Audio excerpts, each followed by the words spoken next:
Elhamdülillah.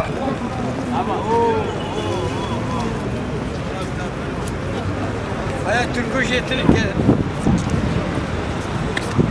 Sen de seyahat gelin. Hey. Vale.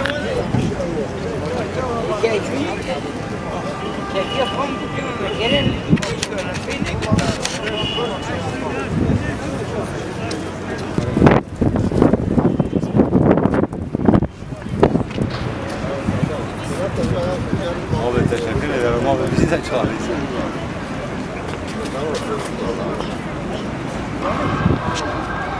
Bu aşık insanların hepsi açık. Remzi. Evet. İşte bu da ibret alsın. Müslümanlar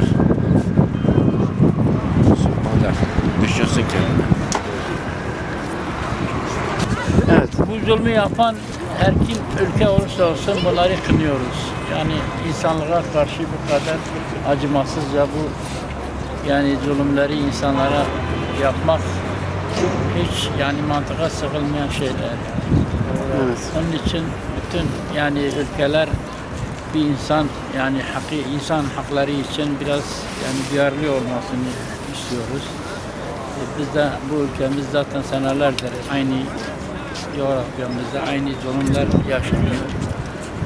Bunu da bir an önce yapılmasını, ortamın yapılmasını arzu ediyoruz, biliyoruz yani.